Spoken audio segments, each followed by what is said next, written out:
The rain hammered against the windows of Tony's diner like angry fists demanding entry. Emily Carter wiped down the counter for the third time that hour, her dark brown eyes scanning the nearly empty restaurant.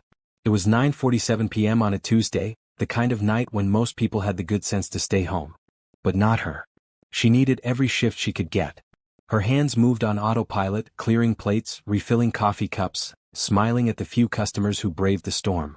The diner smelled like grease and old coffee, a scent that had soaked into her uniform over the past 3 years. Emily didn't mind.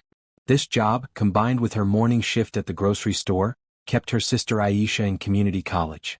That was all that mattered. The bell above the door chimed. Emily looked up, recognizing the tall man who stepped inside. Dominic Romano. He came in twice a week, always ordered the same thing: black coffee and whatever pie they had left. Always tipped well. Always polite. He had deep brown skin, close-cropped hair starting to gray at the temples, and wore expensive suits that seemed out of place in the worn-down diner. "Evening, Mr. Romano," Emily called out, grabbing the coffee pot. "Emily." He nodded, shaking rain from his dark blue jacket as he slid into his usual booth by the window. "Rough night out there." "Sure is." She poured his coffee, set down a slice of apple pie without asking. "You're out late." Business meeting ran long. He loosened his tie, looking tired. "Sometimes I just need a quiet place to think." Emily understood that. Tony's diner was perfect for thinking. No loud music, no crowds, just the hum of the old refrigerator and the occasional clatter from the kitchen. She left him alone, knowing he preferred it that way. She was refilling the napkin dispensers when she noticed them. 2 men standing across the street under the broken streetlight. They weren't moving. Just standing there in the rain, staring at the diner. At Romano. Emily's stomach tightened. She had grown up in this neighborhood. She knew the difference between people waiting for a bus and people waiting for something else. These men were the second kind. One of them was white with a shaved head, wearing a black leather jacket. The other was Hispanic with a dark hoodie pulled low over his face. Both had their hands in their pockets. Both kept their eyes locked on Romano through the window. Emily's heart started pounding. She glanced at Romano. He was reading something on his phone, completely unaware. The men across the street shifted, and the one in the leather jacket touched his ear. Like he was wearing an earpiece. Like he was getting instructions. This was wrong. Every instinct Emily had developed growing up in rough neighborhoods screamed at her. These men meant trouble. Bad trouble. She grabbed a fresh pot of coffee and walked to Romano's table, her mind racing. How could she warn him without causing a scene? If she was wrong, she would look like a paranoid fool. If she was right and did nothing, something terrible might happen. Romano looked up as she approached. "I'm still good on coffee, Emily." She leaned down, pretending to wipe the table. Her voice came out low and urgent. "Don't go outside. They're waiting." Romano's expression didn't change, but his eyes sharpened. "What?"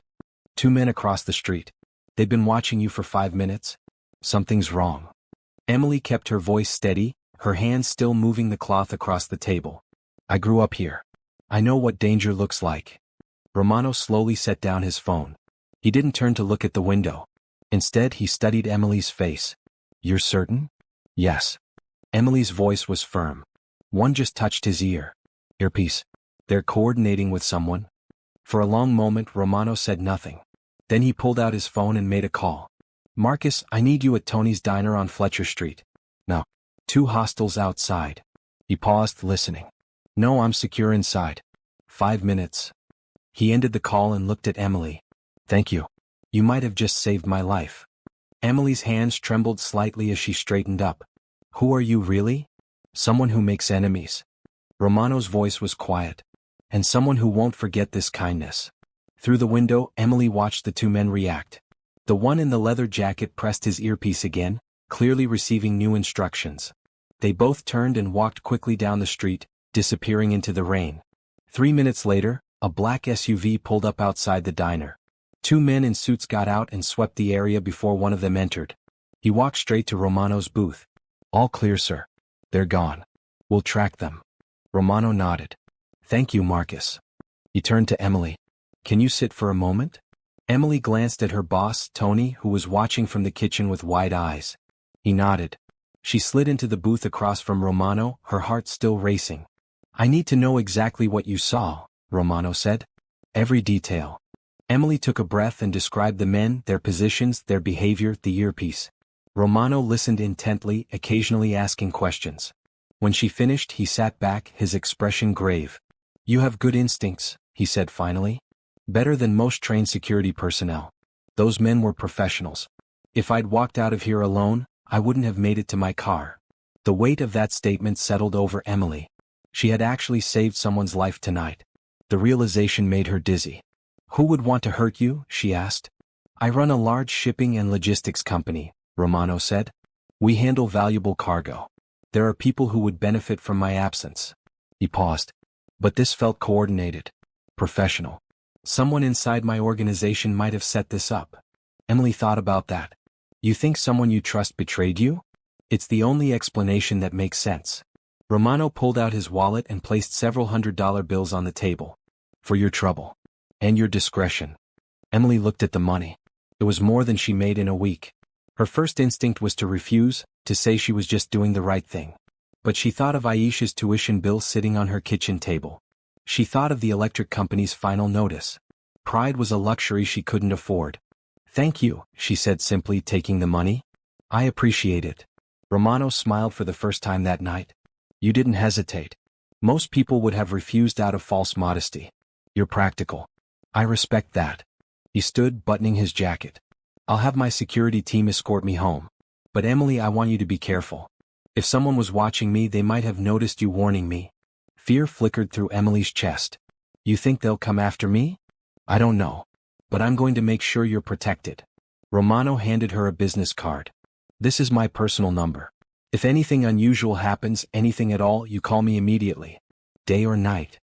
Emily took the card, reading the embossed letters. Dominic Romano, CEO, Romano Logistics International. She had been serving coffee to a CEO. A powerful one from the looks of it. "I will," she promised. Romano paused at the door, looking back at her. "You did something brave tonight, Emily. Not many people would have gotten involved. You have a rare quality, you see what others miss and you act on it. That's valuable." Then he was gone, climbing into the SUV with his security team. Emily watched the vehicle disappear into the rain, her mind spinning. Tony emerged from the kitchen, his weathered face worried. "You okay, kid?" "Yeah." Emily looked down at the money in her hand. "Yeah, I think I am." But as she finished her shift and walked to the bus stop an hour later, Emily couldn't shake the feeling that her life had just changed in ways she couldn't yet understand. She had stepped into something bigger than herself tonight. The question was, what happened next? The rain had slowed to a drizzle. Emily stood under the shelter, watching cars pass. Every dark sedan made her nervous. Every person walking by made her look twice. She pulled out Romano's business card, running her thumb over the raised letters. "CEO. Someone important. Someone who said she had value." Emily had spent her whole life being invisible. The waitress people didn't really see. The checkout girl they didn't remember. The woman on the bus they looked right through.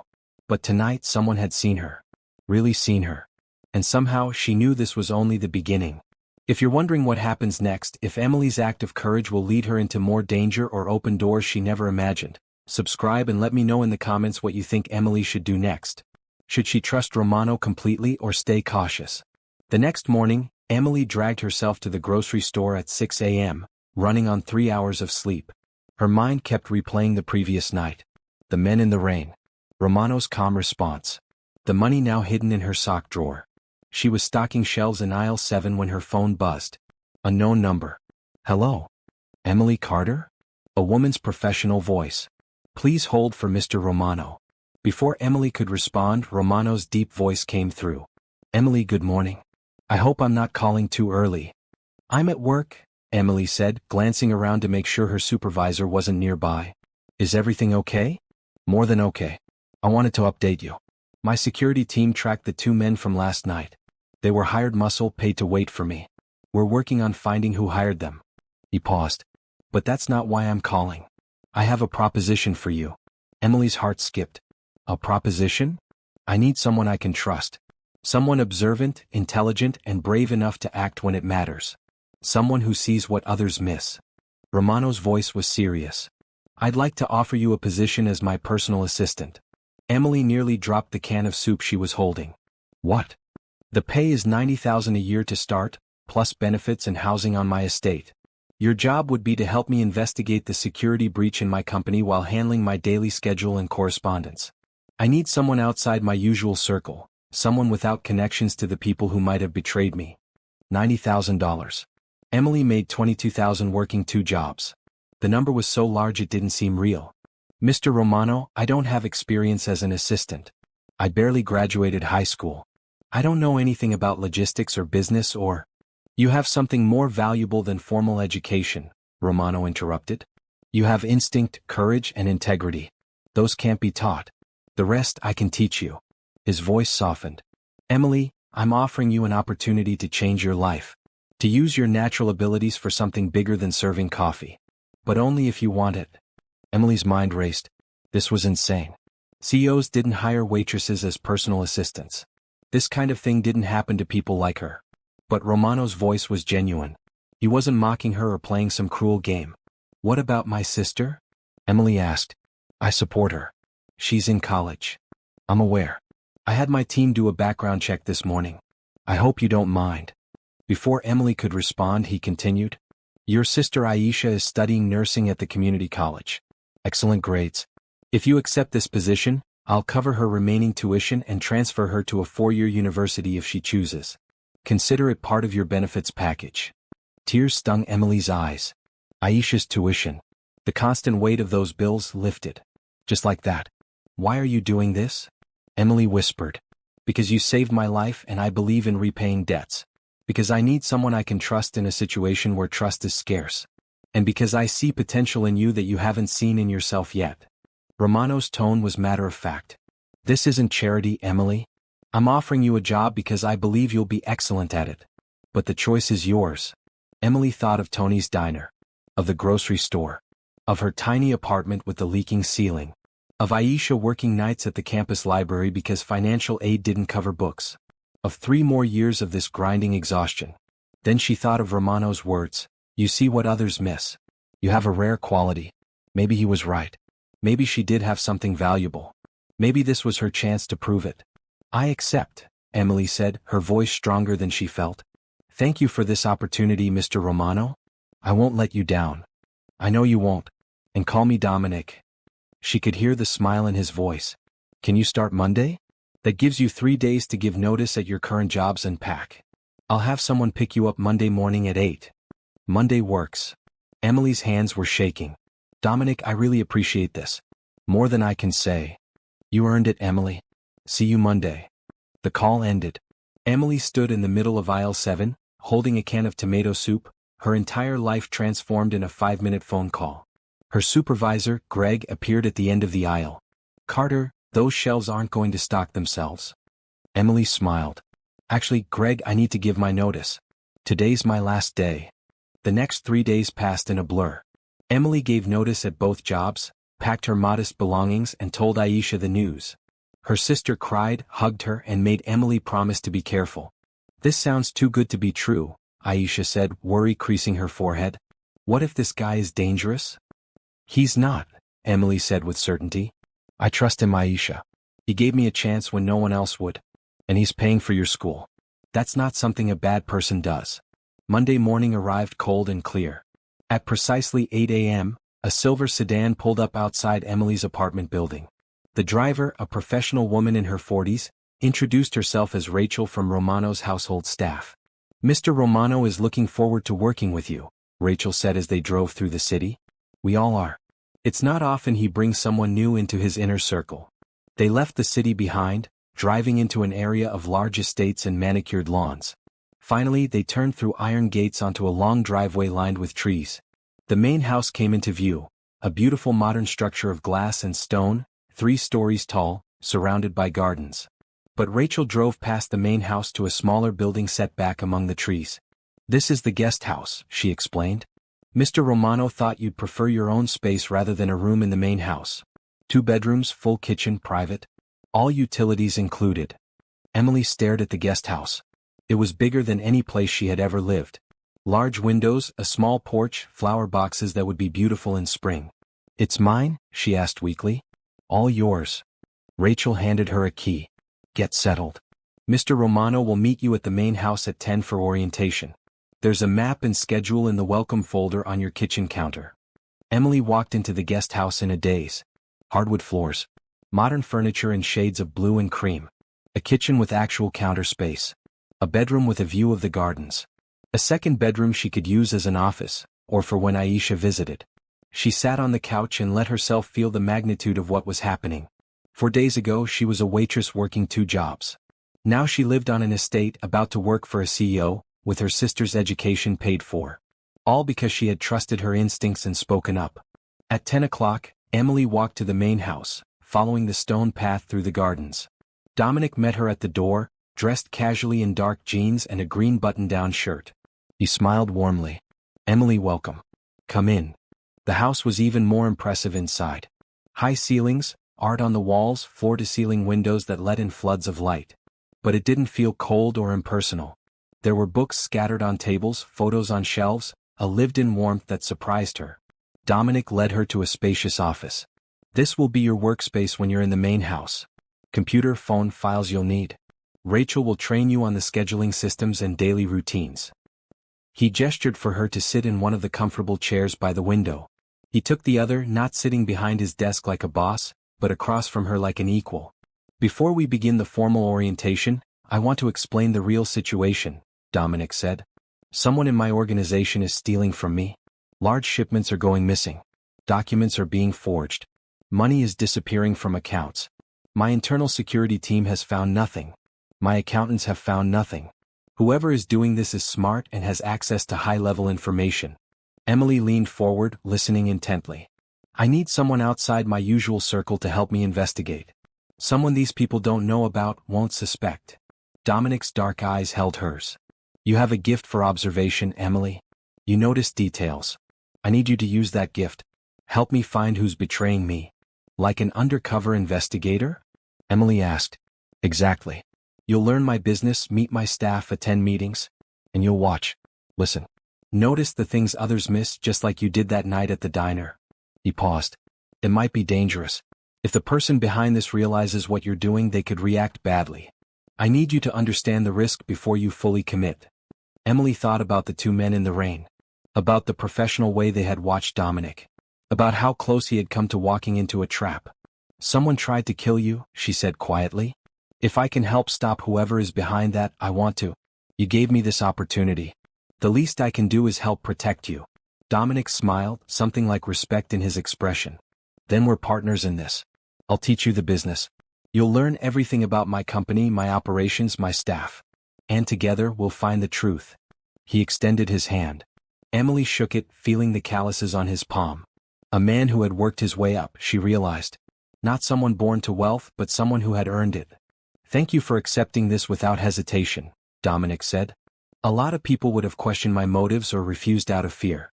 Your willingness to trust and move forward, that shows character. You're offering me a chance at a better life," Emily said honestly. "I'd be a fool to refuse. And I don't think you're the kind of man who would hurt someone who helped him." "You're right. I'm not." Dominic stood. "Come on. Let me introduce you to the staff and show you around.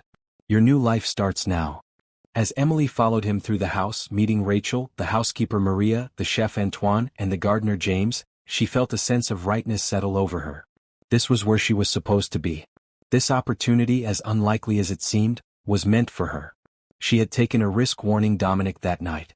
Now he was taking a risk on her. And she would prove his faith was not misplaced. Whatever danger lay ahead, whatever conspiracy she needed to help unravel, Emily was ready. For the first time in her life, she felt like she was exactly where she belonged. Emily's first week at Romano Logistics International was overwhelming. Dominic kept his promise to teach her everything. She shadowed him through meetings, learning the language of shipping manifests, customs documentation, and supply chain logistics. At night, she studied business basics on her laptop in the guest house, determined not to look foolish. Rachel proved to be an excellent mentor, patient with Emily's questions about scheduling, correspondence, and the subtle politics of corporate communication. By Friday, Emily could manage Dominic's calendar, field calls from clients, and navigate the company's computer systems with growing confidence. But she never forgot her real purpose: to observe, to notice, to find the cracks where betrayal might be hiding. On Monday of her second week, Dominic asked her to organize his file room. "Everything's a mess in there," he explained. "Years of paperwork, old contracts, archived records. I need it sorted and digitized. It'll take time, but it'll also give you a comprehensive view of the company's history and operations. Emily suspected there was another reason. The file room would give her access to documents that might contain clues. She dove into the project with enthusiasm. The file room was exactly as Dominic described. Boxes stacked on metal shelves, filing cabinets stuffed with folders, loose papers scattered on every surface. Emily started systematically, creating a cataloging system and working through each box methodically. 3 days into the project, she found the first discrepancy. A shipping manifest from 8 months ago, documenting a delivery of electronics to a warehouse in Newark. The manifest showed the shipment arriving and being logged into inventory. But when Emily cross-referenced it with the inventory reports from the same period, those electronics never appeared in the system. She made a note and kept digging. 2 hours later, she found another one. Then another. Always electronics. Always the same warehouse. Always disappearing from the records after the initial manifest. Emily's heart raced. This was it. This was the pattern Dominic's team had missed because they were looking at current operations, not historical records. She gathered the relevant documents and went to find Dominic. He was in his office on a video call. Through the glass wall, she saw him notice her waiting. He wrapped up the call quickly and waved her in. "You found something," he said immediately, reading her expression. Emily laid the documents on his desk. "Look at these shipping manifests from 8 months ago. Electronics arriving at the Newark warehouse. But when I checked the inventory reports from the same dates, those items never got logged into the system." Dominic studied the papers, his expression growing darker. He pulled up files on his computer, cross-referencing. "You're right. The manifests show delivery, but the inventory system shows nothing. That means someone accepted the shipments, signed for them, but never entered them into our tracking system. And then sold them somewhere else," Emily finished. "Keeping the money." "Exactly." Dominic sat back, his jaw tight. "The Newark warehouse. That's Trevor Banks' facility. He's been my warehouse manager there for 6 years. I trusted him completely." Emily heard the pain in his voice. Betrayal from a trusted employee hurt worse than theft from a stranger. "We need more evidence before we confront him," Emily said carefully. "If we accuse him now, he could destroy records or disappear. Can I keep digging? See how far back this goes and how much was stolen?" Dominic nodded slowly. "Yes. Document everything. Dates, amounts, patterns. Build an airtight case." He looked at her with something like wonder. "Emily, my internal auditors went through these records. My security team reviewed everything. How did you find this when they didn't?" Emily considered the question. "They were looking at the current systems, checking for active anomalies. I was organizing historical files, seeing the physical paper trail alongside the digital records. Sometimes you need distance to see the pattern." She paused. "And maybe I have a different perspective. I've worked inventory at the grocery store. I know how easy it is to make things disappear if you control both the receiving dock and the database entry." "Your experience matters," Dominic said. "The things you've learned in your jobs, the skills you developed. They're valuable, Emily. Don't ever think otherwise." Over the next week, Emily built a comprehensive timeline of the thefts. She discovered that the pattern went back 18 months, with increasing frequency and larger amounts. Conservatively, Trevor Banks had stolen over $2 million in merchandise. She also found something else: forged signatures on inspection reports. Documents claiming quality checks had been performed by supervisors who, according to the staff schedules, weren't even working those days. "He had help," Emily told Dominic, showing him the forged documents. "At least one other person, maybe more. Someone who could forge supervisor signatures and create false inspection reports." Dominic studied the evidence with a grim expression. "This is more sophisticated than I thought. A whole operation." They were in his office late on a Thursday evening. Maria had already left dinner in the kitchen. The rest of the staff had gone home. Outside the windows, twilight painted the gardens purple and gold. "What do we do now?" Emily asked. "We need someone on the inside at that warehouse," Dominic said. "Someone who can observe the operation firsthand, see who Trevor is working with, and catch them in the act." He looked at Emily. She understood before he said it. "You want me to go undercover?" she said. "Only if you're willing. It could be dangerous if they suspect anything." Dominic's voice was serious. "But you're the only person I trust completely right now. And you have the skills to pull it off. You know how warehouses work.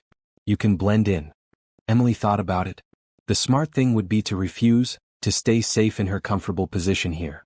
But smart wasn't always right. Dominic had given her everything. The least she could do was help him stop the people stealing from him. "I'll do it," she said. "What's the plan?" Relief and concern warred on Dominic's face. "Are you sure? I don't want to pressure you." "I'm sure. You trusted me with this opportunity. I want to prove I deserve it." Emily met his eyes. "How do we make this work?" Over the next hour they developed a plan. Emily would be hired as a temporary inventory clerk at the Newark warehouse under a different last name, Emily Davis. Her background would show previous warehouse experience. She would work the evening shift, when Trevor typically conducted his off-books operations, based on the pattern Emily had identified. "I'll have a security team nearby at all times," Dominic insisted. "If anything feels wrong, you call them immediately. Your safety comes first." "I can handle it," Emily said with more confidence than she felt. "I grew up in rough neighborhoods, remember? I know how to stay alert and keep my head down." Dominic's expression softened. "You're remarkable, Emily. You know that." The compliment made her cheeks warm. "I'm just doing my job." "No, you're doing far more than your job. You're putting yourself at risk for me." He stood, walking to the window. "I won't forget that. Whatever happens, I want you to know your loyalty means everything." Emily joined him at the window, looking out at the gardens. "You gave me a chance when no one else would. You saw something in me that I didn't see in myself. That kind of faith deserves loyalty." They stood in comfortable silence for a moment. Then Dominic turned to her. "Before you start at the warehouse, let's make sure you're prepared. Tomorrow, I want you to meet with my head of security. He'll brief you on surveillance techniques, personal safety, and how to document evidence without being obvious." "Okay." Emily's stomach fluttered with nerves and excitement. "When do I start?" "Monday. That gives us 3 days to prepare." Dominic's hand briefly touched her shoulder. "Thank you, Emily. For everything." The next 3 days were intense. Dominic's head of security, a former police detective named Frank Morrison, taught Emily how to use a hidden camera built into a pen, how to take photos discreetly with her phone, and how to record conversations without being detected. He drilled her on warehouse safety, emergency exits, and how to handle confrontational situations. "Your instincts are good," Frank told her. "Trust them. If something feels wrong, it probably is. Don't be a hero. Gather evidence and get out." Emily also spent time memorizing the warehouse layout from blueprints and studying the employee roster. She learned who worked which shifts, who had been there longest, who had access to different areas. Knowledge was protection. Sunday evening, Dominic invited her to dinner at the main house. Antoine prepared Emily's favorite, grilled chicken with roasted vegetables and a side salad. They ate in the informal dining room, the conversation easy and ranging from books they had read to childhood memories. "I grew up in Philadelphia," Dominic told her. "South Side, working-class neighborhood. My father drove a delivery truck. My mother cleaned houses. They worked themselves to exhaustion to put me through community college." "How did you end up here?" Emily asked, gesturing at the elegant room around them. "I started as a warehouse worker at a logistics company. Worked my way up to dispatcher, then operations manager. Eventually, I saved enough to start my own small shipping business. That grew into Romano Logistics." He smiled. 20 years of 16-hour days, smart decisions, and some luck. "That's inspiring," Emily said. "You built all this from nothing." "Not nothing. I had my parents' example. Their work ethic. Their integrity." Dominic's voice grew quiet. "They died in a car accident 10 years ago. Never got to see me really succeed.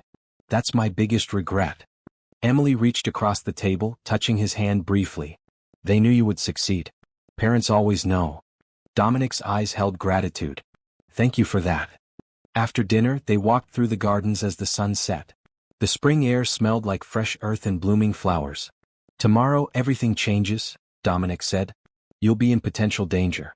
I need you to promise me something." "What?" "Promise that if you feel unsafe at any point, you'll walk away. The evidence doesn't matter if something happens to you." His voice was fierce. "Do you understand?" "I understand," Emily said. "And I promise to be careful. But Dominic, I also promise to see this through. We're going to find who betrayed you and make it right." He stopped walking, turning to face her. In the fading light, his expression was intense. "I'm glad you came into my life, Emily Carter. That night at the diner when you warned me, you changed everything." "You changed my life too," Emily said softly. "You saw me. Really saw me. That's a gift I'll never forget."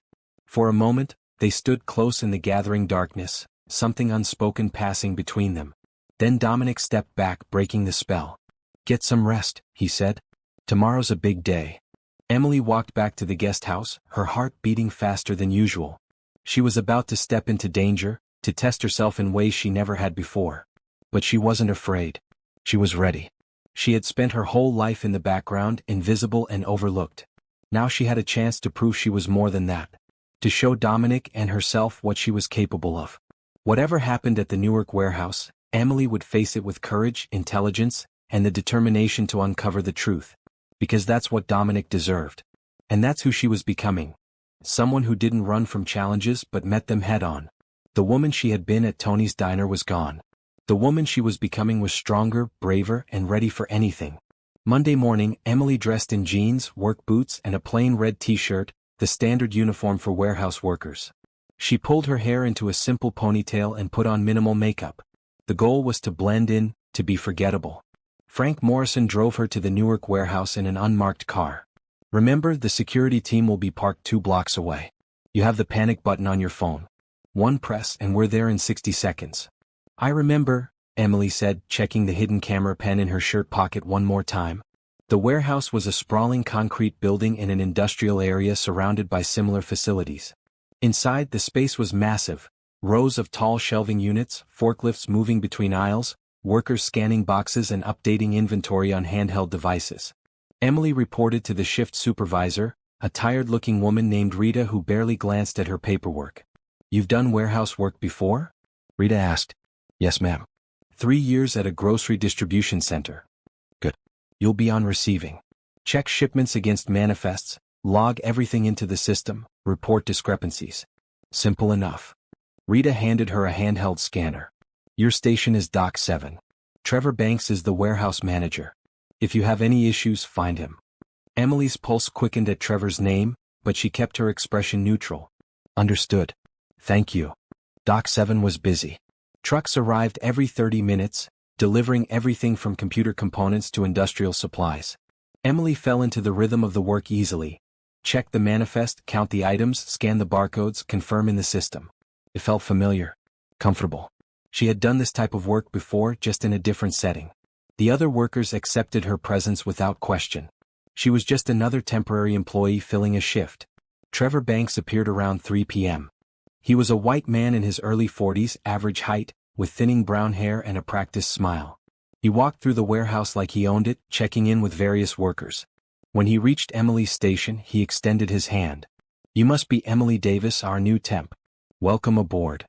"Thank you, Mr. Banks." Emily shook his hand, noting the expensive watch on his wrist. "Too expensive for a warehouse manager's salary. Call me Trevor. We're casual here." His eyes scanned her station. "How's it going so far?" "Good." Rita explained everything clearly. "Excellent. Let me know if you need anything." He moved on, stopping to joke with another worker. Emily watched him from the corner of her eye as she worked. He seemed perfectly normal. Professional, friendly, competent. Nothing about him screamed criminal. But Emily knew better than to trust surface appearances. The afternoon shift progressed without incident. Emily logged every shipment carefully, looking for signs of the theft pattern she had identified in the records. But everything seemed legitimate. Every box accounted for, every scan matching the manifests. At 6 p.m., the day shift left and the evening crew arrived. The warehouse got quieter, fewer workers, less supervision. Emily noticed Trevor stayed late most evenings, according to what she had learned. Tonight was no exception. Around 8 p.m., a truck arrived at Dock 12, the one furthest from the main office. Emily watched Trevor personally oversee the unloading, which was unusual. Managers typically didn't handle individual shipments. She moved casually in that direction, pretending to return equipment to a storage area nearby. From her new position, she could see the truck clearly. It had no company logo, just a plain white exterior. Also unusual. Most delivery trucks had their company branding. Trevor directed 2 workers, both men Emily didn't recognize from the regular crew, to unload boxes marked as computer equipment. They worked quickly, efficiently, not logging anything into the system. They simply moved the boxes to a corner of the warehouse marked as Quality Control Hold, an area Emily had learned was used for items pending inspection. Her hidden camera pen was recording. She made a mental note of the truck's license plate, the time, and the approximate number of boxes. After the truck left, Trevor approached the two workers. Emily couldn't hear their conversation, but she saw him hand each of them an envelope. Cash payment, she guessed. For off-the-books work. The two men left through a side exit. Trevor made some notes on a clipboard, then returned to his office. Emily's heart raced. She had just witnessed part of the operation. But she needed more. She needed to see where those boxes went, who else was involved, and how they moved the stolen goods out of the warehouse. Over the next 3 nights, Emily observed the pattern repeat. Unmarked trucks arrived at Dock 12 between 8 and 9 p.m. Trevor personally supervised the unloading. Different workers each time, none of them regular employees. Boxes moved to quality control hold, and never logged into the system. On Thursday night, Emily decided to take a risk. After her shift ended at 10 p.m., she lingered in the break room, pretending to finish paperwork. Most workers left quickly, eager to get home. By 10:30, the warehouse was nearly empty except for the night security guard who patrolled the perimeter. Emily waited until she heard the security guard's footsteps fade toward the far side of the building. Then she slipped out of the break room and made her way to the quality control hold area. The boxes from earlier that evening were still there, stacked neatly. Emily used her phone to photograph the labels, the identifying numbers, everything. Then she carefully opened one box. Inside, laptop computers. Brand new, still in manufacturer packaging. Emily photographed the contents, noting the model numbers and serial codes. These were expensive machines, easily worth several $1,000s each. She closed the box carefully, making sure it looked undisturbed. Then she moved to check the next box. Working late, Emily? She spun around. Trevor stood 10 feet away, his expression unreadable. Emily's mind raced. She forced herself to stay calm. I left my water bottle at my station. Came back to get it. She held up her empty hands. But I can't find it in this huge place. Trevor studied her for a long moment. Your station is on the other side of the warehouse. Why are you over here? I got turned around, Emily said with an embarrassed laugh. These aisles all look the same in the dark. I'm still learning the layout. The exits are clearly marked. Trevor's voice was colder now. And you've been here almost a week. You should know the basic layout by now. Emily's heart pounded, but she kept her expression confused and apologetic. You're right, I should. I'm sorry for wandering around. I'll just head out. She started to walk past him, but Trevor moved to block her path. Actually, let's talk in my office for a minute. I have some questions about your work this week. This was bad. Emily touched her phone in her pocket, feeling for the panic button. But if she pressed it now in front of Trevor, he would know something was wrong. Sure, she said, trying to sound casual. Is there a problem with my productivity? Let's discuss it privately. Trevor gestured toward his office. Emily followed, her mind racing through options. The security team was 2 blocks away. If she could get Trevor talking, maybe she could find a way to signal for help without being obvious. Trevor's office was on the 2nd floor, overlooking the warehouse floor. He closed the door behind them and gestured for Emily to sit. Instead of going behind his desk, he leaned against it, looking down at her. So, Emily Davis, he said slowly. Tell me about your previous warehouse experience. Emily recited the cover story Frank had prepared. I worked at a grocery distribution center in Pennsylvania for 3 years. Receiving and inventory. Which company? Eastern Food Distributors. Trevor pulled out his phone and typed something. Emily's stomach dropped. He was checking her story. But Frank had assured her the cover was solid, with phone numbers and records that would verify her employment if anyone called. After a moment, Trevor put his phone away. And you moved to New Jersey recently? Yes. Family reasons. What kind of family reasons? Emily met his eyes. My sister's sick. I moved here to be closer to her. It was a detail from her real life, Aisha's childhood asthma that sometimes still flared up. Sometimes the best lies were built on truth. Trevor's expression softened slightly. I'm sorry to hear that. Family's important. It is, Emily agreed. That's why I need this job. Medical bills are expensive. They sat in tense silence for a moment. Then Trevor said, Here's the thing, Emily. I like to know my workers. Especially the good ones. And you've been very good this week. Efficient, accurate, no complaints. Thank you. But I also noticed things. Like how you've been watching me. Trevor's voice hardened. Observing where I go, what I do. That's interesting behavior for a temp worker. Emily forced a laugh. I watch everyone. It's how I learn. I watch Rita to learn the procedures. I watch the forklift operators to stay out of their way. I watch you because you're the manager.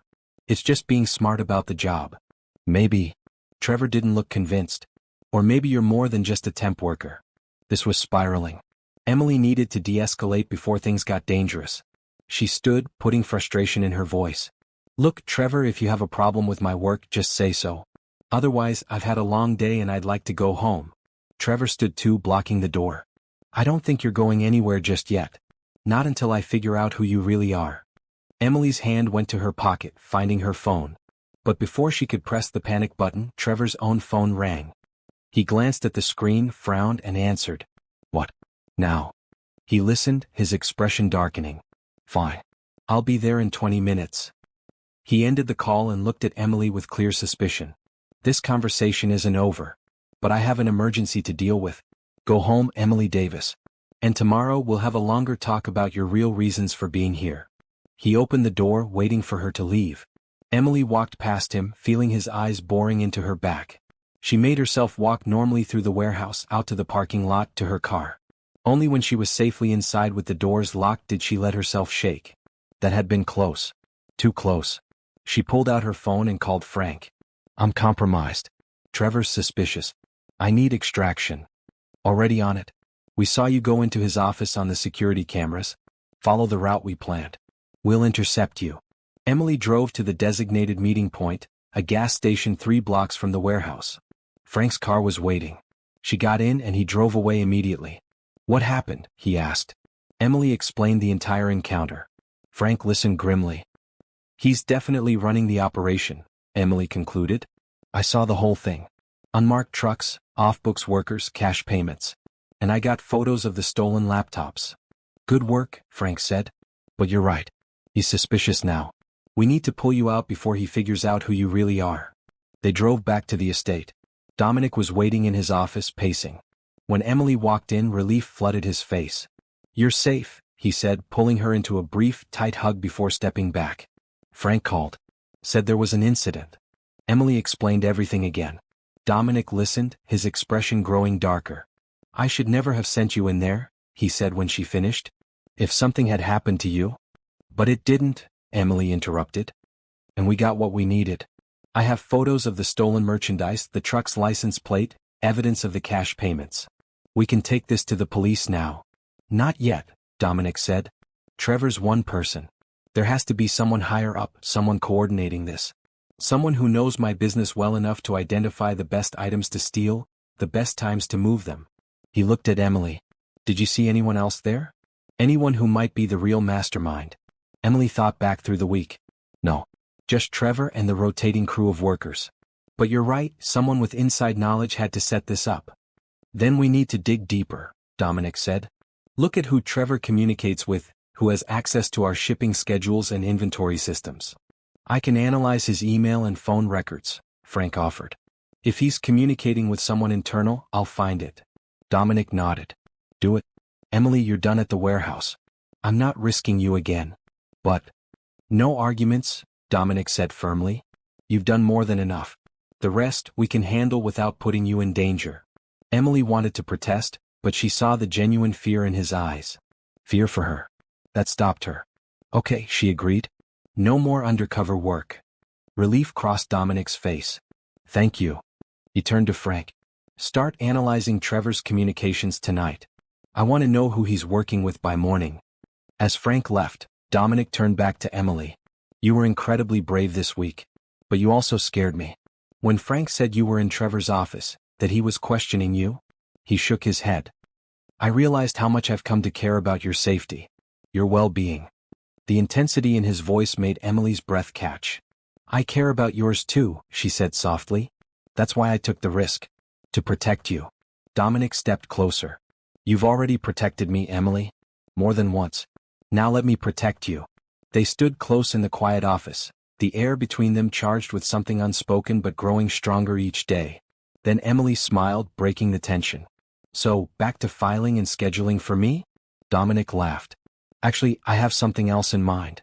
I want you to review all the personnel files for my senior staff. Use that observation skill of yours to look for anything unusual, financial problems, sudden lifestyle changes, connections to Trevor. Help me figure out who the inside person is. I can do that, Emily said. Starting tomorrow. Good. Dominic walked her to the door. Get some rest. You've earned it. As Emily walked back to the guest house under the stars, she felt the weight of the week settle over her. She had done it. She had gone undercover, gathered evidence, and escaped safely. She had proven to herself that she was capable of far more than she had ever imagined. But more than that, she had seen the fear in Dominic's eyes when he thought she might be in danger. The relief when she was safe. The care in his voice when he told her he valued her well-being. Something was growing between them. Something beyond employer and employee, beyond gratitude and loyalty. Something that made Emily's heart beat faster and her future seem full of possibilities she had never dared to dream about. Whatever happened next, whoever the mastermind behind the thefts turned out to be, Emily knew one thing for certain. She was exactly where she was meant to be, doing exactly what she was meant to do with exactly the person she was meant to be with. And that feeling was worth every risk she had taken. The next morning, Emily sat up in the estate's library, surrounded by personnel files Frank had prepared. 23 senior staff members, each with detailed background information. Employment history, financial records, personal connections. Dominic joined her mid-morning with coffee and pastries from Antoine's kitchen. Find anything yet? Still getting through the basics, Emily said, accepting the coffee gratefully. But I'm making notes on anything that seems unusual. She had already flagged 3 employees with recent financial problems. Medical bills, divorce settlements, underwater mortgages. People with money stress were more likely to be tempted by illegal opportunities. Dominic settled into the chair across from her, pulling out his own laptop. I'm going through the shipping schedules for the past 2 years. Looking for patterns in which shipments were targeted. Maybe that will tell us who had advanced knowledge. They worked in comfortable silence, occasionally sharing observations. Emily found herself noticing small things about Dominic. How he ran his hand through his hair when he was concentrating, the way he muttered to himself when he found something interesting, the slight smile when he looked up and caught her watching him. Around noon, Frank arrived with news. I analyzed Trevor's email and phone records. He's been communicating regularly with someone using an encrypted messaging app. I can't decrypt the messages, but I can see the frequency and timing. Whoever it is, they've been in contact almost daily for the past 18 months. Can you identify the other person? Dominic asked. Working on it. The account is registered to a burner phone. But I'm tracking the cell tower data to see where the phone typically connects from. Frank pulled up a map on his laptop. Most of the connections come from this area. He pointed to a location in northern New Jersey. Emily and Dominic leaned in to look. That's near our main office building, Dominic said slowly. Exactly, Frank confirmed. Whoever Trevor's working with, they spend a lot of time there. Emily looked at the personnel files spread across the table. How many of these senior staff work primarily from the main office? Dominic counted. 11. The others are in regional offices or work remotely. Then we narrow our search to those 11, Emily said, pulling out the relevant files. Look for who has the most to gain, the most access, and the financial need or personal motive to steal. Over the next hour they eliminated candidates. For had been with the company less than a year, not long enough to plan an operation this sophisticated. 2 had rock-solid alibis for times when the encrypted messages were sent, verified through security badge swipes at other locations. 3 had no financial problems and lifestyles that matched their salaries. That left 2 possibilities: Jennifer Brooks, the chief financial officer, and Marcus Webb, the director of operations. No, Dominic said immediately. Not Marcus. He's been with me for 12 years. He was one of my first employees when I started the company. Which gives him deep knowledge of your operations, Emily pointed out gently. And access to everything: shipping schedules, inventory systems, financial records. But no motive, Dominic insisted. I pay him extremely well. He has no financial problems. He's loyal. Emily pulled up Marcus Webb's file. You're right about his salary and financial stability. But look at this, his younger brother has a gambling problem. Multiple collections actions, 2 bankruptcies. Marcus might be helping his brother. Dominic's face fell. The possibility clearly pained him. Let me check Jennifer's file. But Jennifer Brooks' background was clean. No financial problems, no questionable connections, no family members with issues. She was wealthy in her own right from a previous career in investment banking. It could still be her, Frank said. Sometimes people commit crimes for reasons that aren't financial. Power, revenge, ideology. We need more than speculation, Dominic said. We need proof. Emily thought about the encrypted messages. Can we set a trap? Feed different information to Jennifer and Marcus separately, see which piece shows up in Trevor's operation. Frank nodded slowly. A canary trap. Old intelligence technique. Could work. They spent the next hour developing the plan. Dominic would tell Jennifer about a fictional shipment of high-value medical equipment coming to the Newark warehouse next Tuesday. He would tell Marcus about a different fictional shipment of rare computer servers coming to the same warehouse next Wednesday. Whichever shipment Trevor's people target, we'll know who leaked the information, Emily explained. And we'll have cameras ready to catch them in the act, Frank added. Dominic looked troubled but agreed. Let's do it. I need to know the truth even if it hurts. The next day, Dominic had separate meetings with Jennifer and Marcus, casually mentioning the fictional shipments as part of routine updates. Both executives received the information with normal professional interest. Neither showed any suspicious behavior. Now came the waiting. Tuesday evening, Frank's surveillance team staked out the Newark warehouse. The fictional medical equipment shipment was scheduled to arrive at 8 p.m. Emily insisted on being there, monitoring the operation from Frank's van 2 blocks away. 8 p.m. came and went. No unmarked truck. No unusual activity. Strike one, Frank muttered. Wednesday evening they repeated the setup. This time, the fictional computer server shipment was the target. Emily watched the surveillance feeds tensely. At 8:15 p.m., an unmarked white truck pulled up to Dock 12. Trevor Banks emerged from his office to meet it. "We've got activity," Frank said into his radio. "All units stand by." 2 men got out of the truck and opened the back. But instead of unloading, they stood talking to Trevor. After a few minutes, they got back in the truck and drove away. Trevor returned to his office looking frustrated. "What just happened?" Emily asked. Frank was already on his phone, calling his contact at the warehouse. After a brief conversation, he hung up and turned to Emily and Dominic with a grim expression. "Trevor just called the main office, asking about a server shipment scheduled for tonight. He was told no such shipment exists." Frank paused. Whoever tipped him off realized it was fake when they couldn't verify it in the system. "So they're cautious," Dominic said. "That means Marcus. He would know to verify shipments before alerting Trevor." Emily's chest tightened. The man Dominic trusted for 12 years was betraying him. She saw the pain in Dominic's eyes as he processed the reality. "We still need definitive proof," Frank said. "Proof that will hold up in court." "Then we get it," Dominic said quietly. "Whatever it takes." Over the next week, Frank dug deeper into Marcus Webb's communications. Using sophisticated tracking software, he confirmed that Marcus's personal cell phone was the one communicating with Trevor through the encrypted app. Frank also discovered that Marcus had been making large cash deposits into an offshore account, over $300,000 in the past year. Far more than his salary could account for, even with bonuses.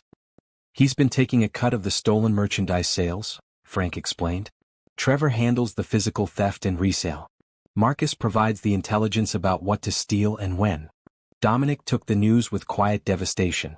Emily watched him close himself off emotionally, reverting to the cold businessman she had first met. It hurt to see. That evening she found him in the garden, sitting on a stone bench overlooking the pond. The sun was setting, painting the sky in shades of orange and pink. "Can I join you?" she asked. Dominic nodded. Emily sat beside him, not speaking at first. Sometimes silence was better than words. Finally Dominic said, "Marcus was at my wedding. He held my son when he was born." His voice was rough with emotion. "After my wife and son died in the accident, Marcus helped me through the grief. He was more than an employee. He was family." Emily's heart broke for him. She hadn't known about his wife and son. The loss explained so much about his isolation, his difficulty trusting people. "I'm so sorry," she said softly, "for your loss. And for this betrayal. I trusted him completely," Dominic continued. "That trust cost me millions. It almost cost me the company my parents would have been proud of. And it definitely cost me my faith in my own judgment." Emily reached over and took his hand. "Your judgment isn't broken. Marcus made a choice to betray you. That's on him, not you. And your trust, your willingness to believe in people, that's not a weakness.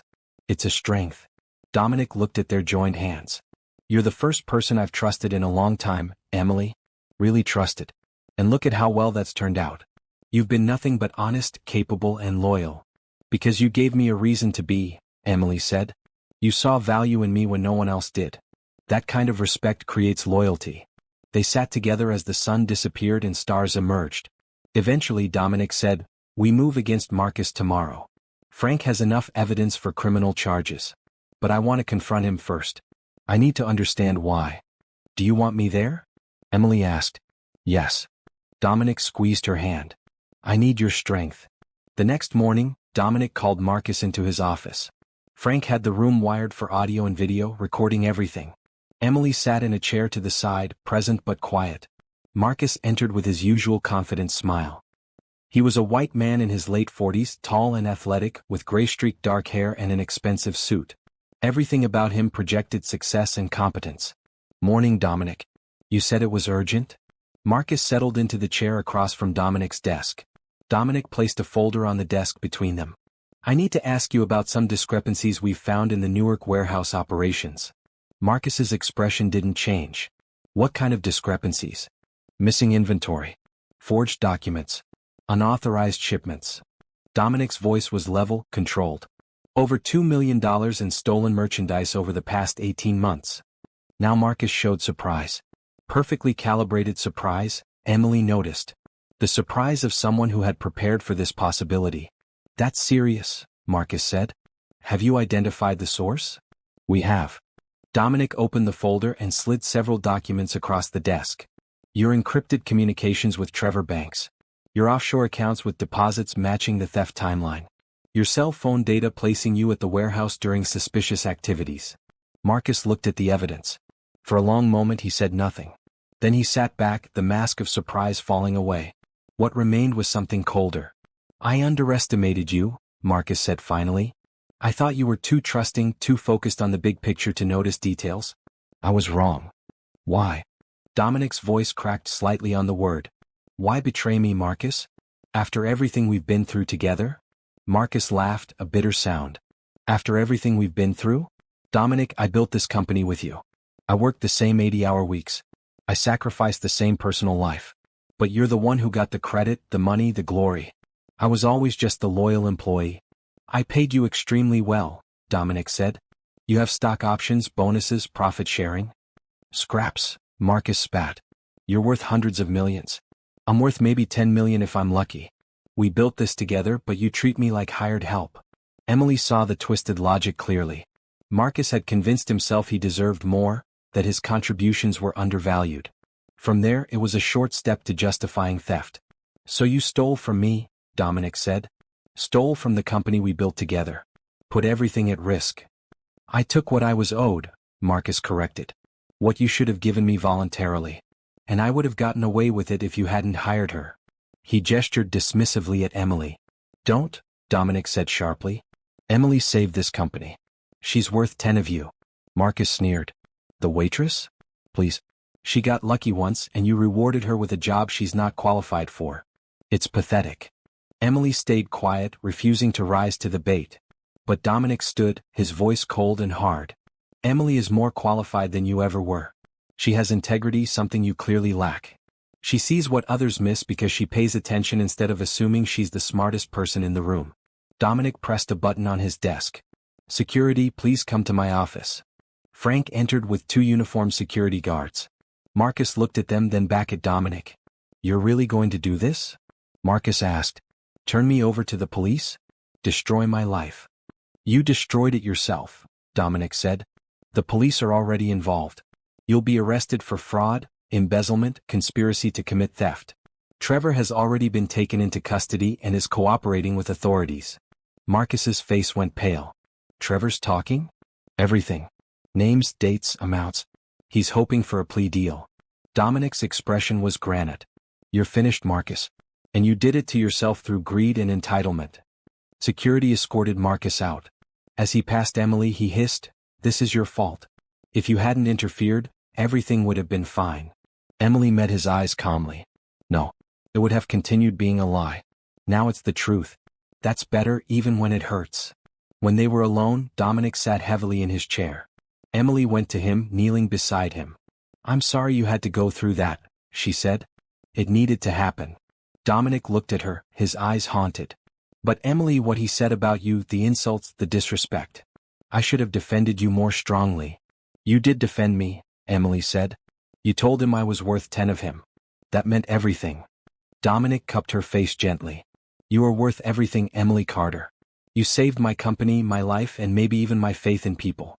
I don't know how I'll ever repay that debt. You already have, Emily whispered. By seeing me, by trusting me, by giving me a chance to be more than I ever thought I could be. They stayed like that for a long moment, the connection between them stronger than ever. Two people who had found each other in unlikely circumstances and built something real through trust, respect, and growing love. The danger wasn't over. Marcus and Trevor would face trial. There would be testimony, media attention, stress. But they would face it together. And somehow that made Emily certain they could handle anything. What do you think will happen at the trial? Will Marcus try to take Dominic down with him, or accept responsibility? Drop a comment and subscribe to see how justice plays out in this emotional story. The weeks following Marcus's arrest were intense. Dominic's lawyers prepared for the criminal trial while the police investigation expanded. Emily found herself giving multiple depositions, detailing everything she had observed and documented. Through it all, she and Dominic grew closer. He relied on her for more than just professional support. They had dinner together most evenings, walked the estate grounds, talked about everything from business strategy to childhood memories. Emily noticed the way Dominic looked at her now, with warmth, admiration, and something deeper. She felt the same pull toward him, the magnetic attraction that went beyond gratitude or respect. But neither of them acted on it. The situation was too complicated, too fraught with power dynamics and ongoing legal issues. One evening in late June, Frank arrived at the estate with troubling news. Emily and Dominic were in the library, reviewing the latest financial reports, when he knocked. "We have a problem," Frank said without preamble. Marcus is claiming Emily fabricated evidence against him. His lawyers filed a motion to exclude all her testimony and documentation. Dominic's jaw tightened. On what grounds? They're arguing she had a personal vendetta against Marcus because he questioned her qualifications. Frank handed over legal documents.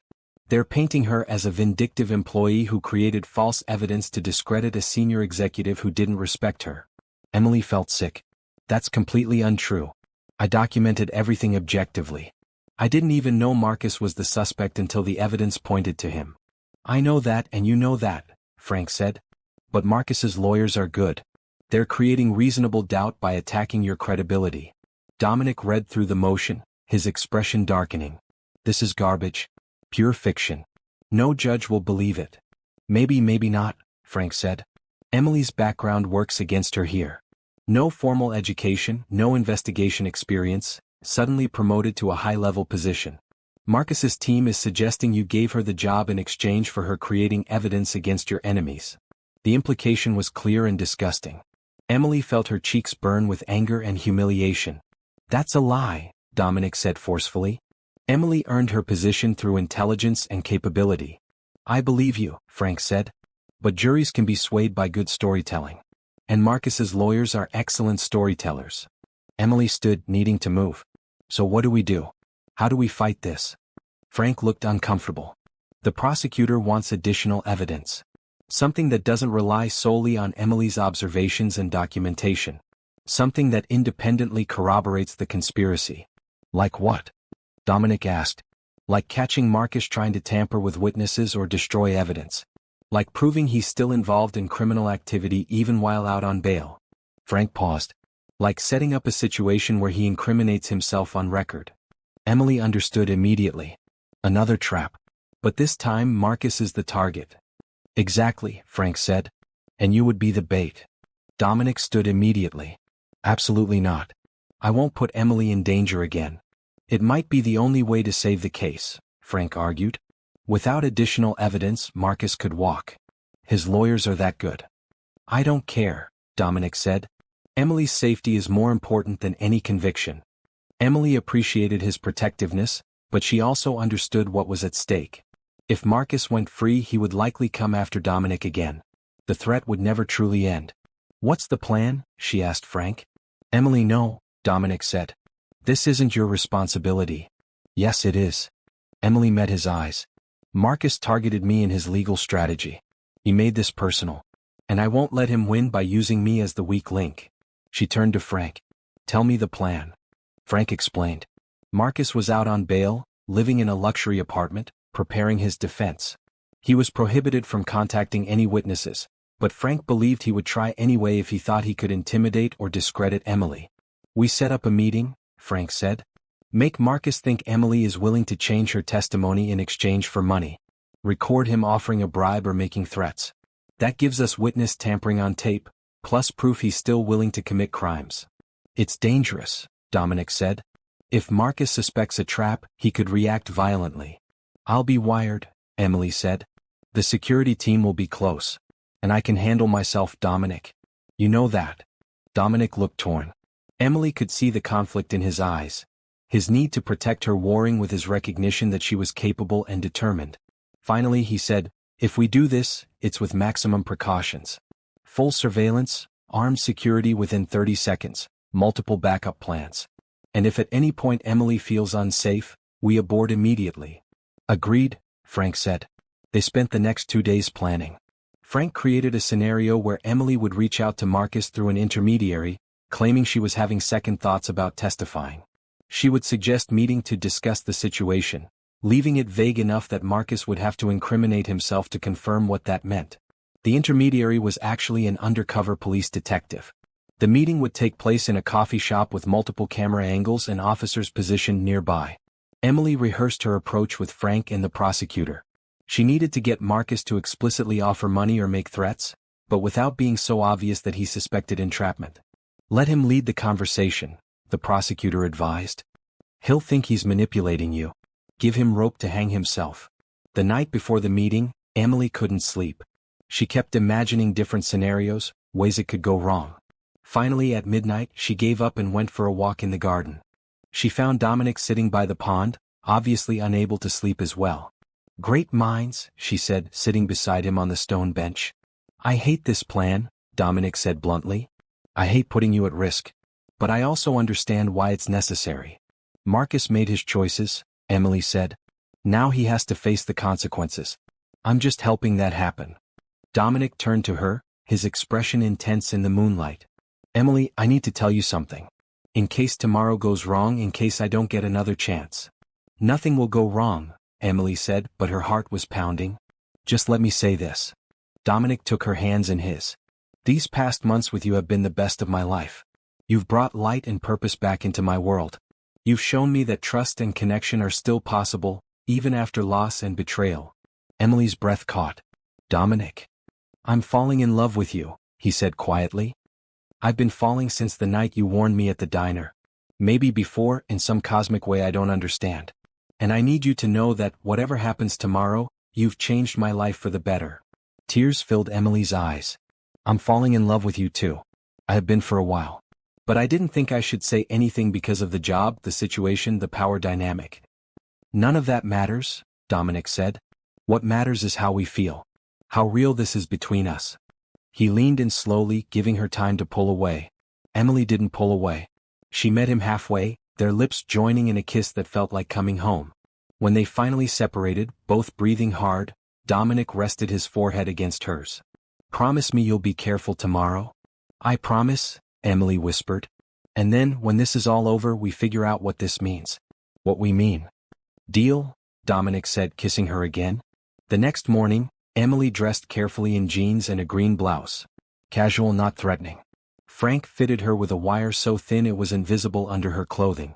"Remember, stay in public view," he instructed. "Keep the conversation going until Marcus incriminates himself clearly. We need explicit statements on tape." The coffee shop was in a busy area of downtown Newark. Emily arrived first, choosing a table in the middle of the room where the cameras had the best angles. Her coffee sat untouched in front of her as she waited. Marcus arrived 10 minutes late.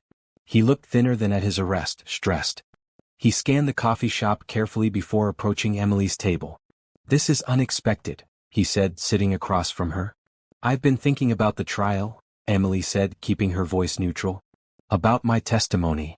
Marcus's eyes sharpened with interest. "Have you now?" "This situation has gotten complicated," Emily continued. "I never wanted to be in the middle of a legal battle. I was just doing my job." "Were you?" Marcus leaned forward. "Or were you doing what Dominic wanted? Playing the loyal employee, hoping for rewards?" Emily swallowed her anger at the insinuation. "I told the truth about what I saw." "The truth can be flexible," Marcus said smoothly. Memories can be unclear. Interpretations can change. Is that what you want? Emily asked. For me to change my interpretation? I want you to understand that your testimony is hurting people, destroying careers and lives. Marcus's tone was reasonable, sympathetic. I'm not saying you lied. I'm saying maybe you misunderstood what you saw. Maybe things weren't as clear-cut as you thought. And if I testified that way? Emily asked. That I was mistaken about some details? Marcus sat back, a small smile playing at his lips. Then I'd be very grateful. Grateful enough to show my appreciation financially. Say $200,000? Emily's heart raced. There it was. A clear bribe on tape. That's a lot of money, she said. You deserve it for the stress you've been through, Marcus said. And it would help you start over somewhere new. Away from all this drama. Start over? Emily repeated. Well, once the trial falls apart, Dominic won't want you around, Marcus said. Constant reminder of this whole mess. But with $200,000 you could go anywhere, do anything. What if I don't want to leave? Emily asked. Marcus's expression hardened. Then you'd be making a mistake. A serious mistake. Because if my lawyers destroy your credibility on the stand, which they will, you'll be the one facing perjury charges. Dominic won't protect you. He'll throw you under the bus to save himself. He wouldn't do that, Emily said. He's done it before, Marcus said coldly. You think you're special because he gave you a job? You're just convenient. Useful. When you stop being useful, you're gone. The cruelty in his voice was stunning. But Emily kept her composure. So my options are, change my testimony and take the money, or stick to my story and face perjury charges? That's about the size of it, Marcus said. Though I'd strongly recommend option 1. For your own well-being. Are you threatening me? Emily asked clearly. Marcus smiled. I'm offering you a way out. Take it or don't. But don't say I didn't warn you about the consequences. Emily stood. I think I have everything I need from this conversation. Marcus's smile faded. What does that mean? It means I'm not changing my testimony. It means every word you just said was recorded. And it means you just added witness tampering and bribery to your charges. Emily pulled the wire from under her blouse, showing him the small microphone. Marcus's face went white, then red with rage. He lunged across the table, grabbing for Emily. But she stepped back quickly, and within seconds 4 plainclothes officers converged on the table. Marcus Webb, you're under arrest for attempted witness tampering and bribery, one officer said, pulling Marcus's hands behind his back for handcuffs. Marcus struggled, his eyes locked on Emily with pure hatred. You manipulative little witch. This was a setup from the start. You set yourself up, Emily said calmly. I gave you the chance to do the right thing. You chose crime instead. As the officers led Marcus away, still shouting threats, Frank appeared at Emily's side. Perfect execution. The audio is crystal clear. His lawyers can't weasel out of this. Emily's hands were shaking with adrenaline, but she felt triumphant. They had done it. Marcus had sealed his own fate. Outside the coffee shop, Dominic was waiting by the car. When he saw Emily, relief flooded his face. He pulled her into his arms, holding her tight. It's over, Emily said into his chest. He confessed everything. Offered a bribe, made threats, all on tape. You were brilliant, Dominic said, pulling back to look at her.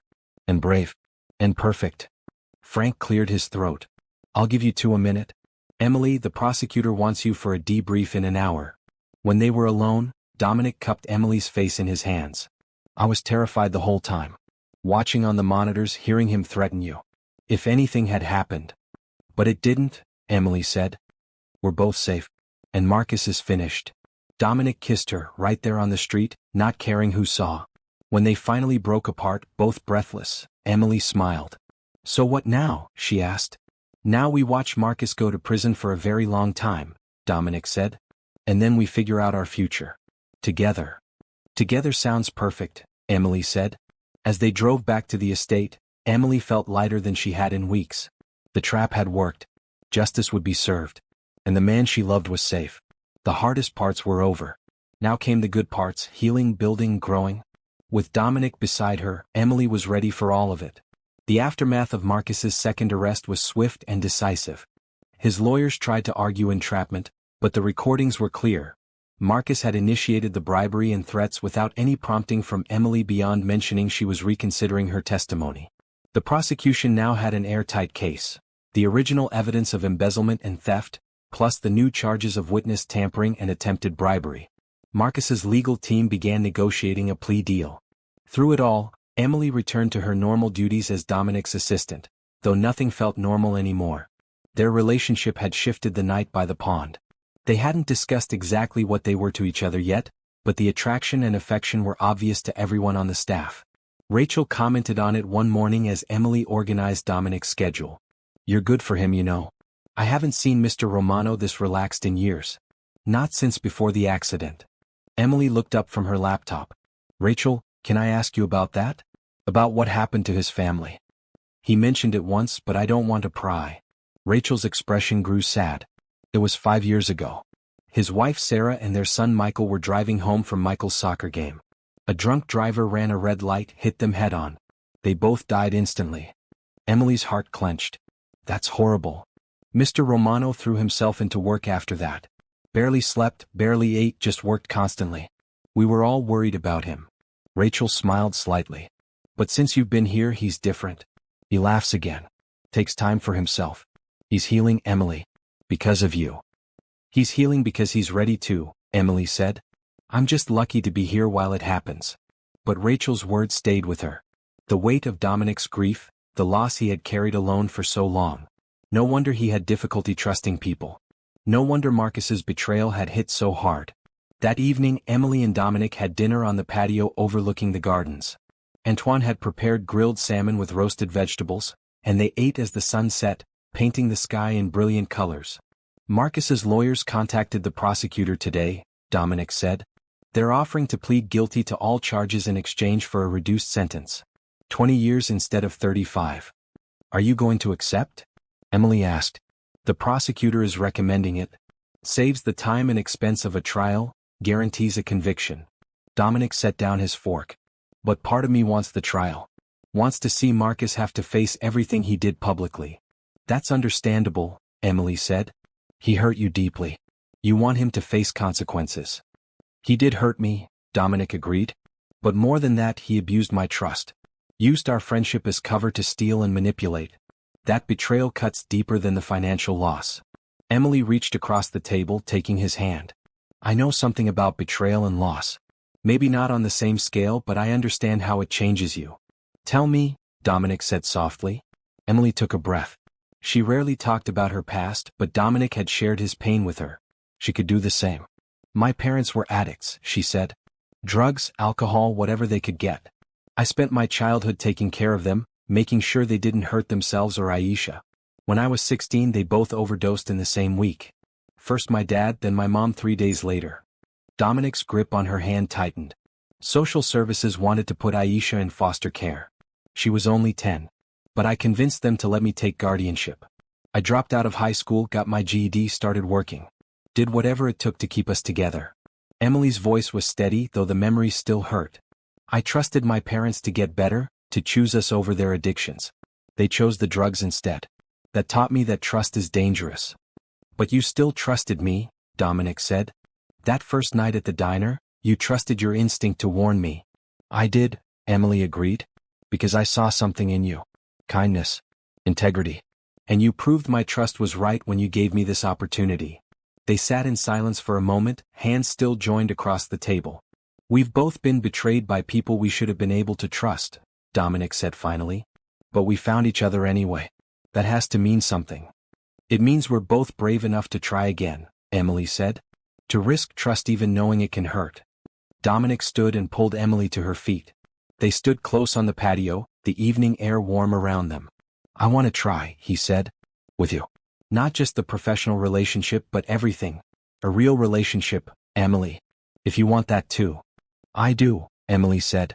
"I want that more than anything." He kissed her then, slow and sweet, full of promise and hope. When they separated, Emily felt like her heart might burst from happiness. "We should probably set some ground rules," Dominic said, smiling. "About the work-relationship balance." "Definitely," Emily agreed. "I don't want anyone thinking I'm getting special treatment because we're together." They walked through the gardens, talking through the practicalities. Emily would continue as his assistant, but they would be transparent with the staff about their relationship. No favoritism, No compromising the professional boundaries when it came to business decisions. And maybe we keep it quiet until after the trial stuff is completely resolved, Emily suggested. I don't want Marcus's lawyers using our relationship to discredit either of us. Smart, Dominic said. See? This is why you're so good at what you do. You think strategically. They ended up at the pond, sitting on the stone bench where Dominic had first confessed his feelings. The moon was full, reflecting on the water's surface. Can I ask you something? Emily said. About Sarah and Michael. Dominic tensed slightly but nodded. Anything. Do you feel guilty? About moving on, being happy with someone new? I did at first, Dominic admitted. After they died, I couldn't imagine ever feeling happiness again. It seemed wrong, like I would be betraying their memory. He looked at Emily. But I realized they wouldn't want me to be miserable forever. Sarah was always telling me to slow down, enjoy life, find balance. Michael just wanted me to be happy. Living in grief forever doesn't honor them. Living fully, loving again, that's the real tribute. Emily leaned her head on his shoulder. They sound like wonderful people. They were, Dominic said. And I'll always love them. But I have room in my heart for you too, Emily. A different kind of love, but just as real. I'm not trying to replace them, Emily said. I could never do that. I know, Dominic said. You're not a replacement. You're a new chapter. A second chance I never thought I'd get. They stayed by the pond until late, talking about everything and nothing. Emily shared stories about raising Aisha, the struggles and triumphs. Dominic talked about building his company from nothing, the sacrifices and victories. Aisha's graduating next month, Emily said. She's finished her nursing degree. I'm so proud of her. You should be, Dominic said. You kept her safe, got her educated, gave her a future. That's remarkable. It was worth every hard day, Emily said. Every double shift, every skipped meal, every moment of exhaustion. She's going to be an amazing nurse. She learned from an amazing sister, Dominic said. Your strength, your determination, your refusal to give up. Those are the qualities that caught my attention, Emily. Your character was obvious from the first night we met. Emily blushed. You saw a scared waitress who almost got you killed by speaking up. I saw a brave woman who risked her own safety to protect a stranger, Dominic corrected. That's not common. That's special. Over the next few weeks, as Marcus's plea deal was finalized, Emily and Dominic fell into a comfortable rhythm. They kept their romantic relationship private, but everyone on the staff could see the change in both of them. The warmth, the smiles, the subtle touches when they thought no one was looking. Aisha visited for a weekend, and Dominic insisted on hosting a small graduation celebration for her. Antoine prepared an elaborate dinner, and Dominic gave Aisha a generous check to help her get started in her nursing career. You don't have to do this, Aisha protested, overwhelmed by his generosity. I want to, Dominic said. Your sister saved my life and my company. Supporting your success is the least I can do. After Aisha left, she called Emily. He's amazing, she said. And he's totally in love with you. You know that, right? Emily smiled. I might have noticed. Good. Because you deserve someone who sees how incredible you are. And he definitely does. The day of Marcus's sentencing arrived in late July. The judge accepted the plea agreement, 20 years in federal prison for embezzlement, fraud, conspiracy, and witness tampering. Trevor received 15 years for his part in the operation. Emily and Dominic attended the sentencing hearing. As Marcus was led out of the courtroom in handcuffs, he looked at them one last time. Not with hatred anymore, but with something like resignation. I'm sorry, he mouthed to Dominic. Dominic nodded once, acknowledging the apology but not accepting it. Some betrayals went too deep for forgiveness. Outside the courthouse, Dominic pulled Emily close. It's really over now. We can move forward. Together, Emily said. Together, Dominic agreed.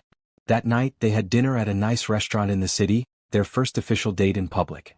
Dominic held her hand across the table, not caring who saw or what anyone thought.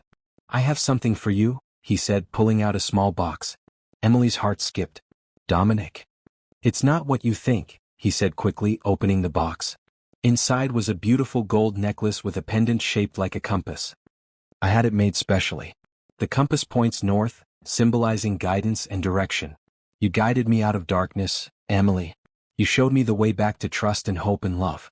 I wanted you to have something that represents what you mean to me. Tears filled Emily's eyes. It's beautiful. Dominic fastened the necklace around her neck. You're beautiful. inside and out. And I'm so grateful you came into my life. Emily touched the compass pendant, feeling its weight settle against her chest, right over her heart. I love you, she said. The words came easily, naturally. I think I have for a while now. I love you too, Dominic said. More than I thought I could ever love anyone again. They finished dinner in a glow of happiness, talking about the future. About where their relationship might go, about dreams and plans and possibilities. As they walked to the car, Emily felt the compass pendant warm against her skin. She had spent her whole life lost, struggling to find direction. Now she had found her North Star in Dominic. And she knew with absolute certainty that this was just the beginning of their story. The best parts were still ahead. With Marcus and Trevor in prison and the legal battles resolved, life at the Romano estate settled into a peaceful routine. Emily continued her work as Dominic's assistant, but they no longer hid their relationship. The staff was supportive and happy for them both. Dominic's company recovered quickly from the theft scandal. With the criminals caught and the security vulnerabilities addressed, clients regained confidence. Business actually increased as Dominic's handling of the situation demonstrated strong leadership and integrity. Emily flourished in her role. She had a natural talent for organization and problem-solving, and Dominic trusted her judgment completely.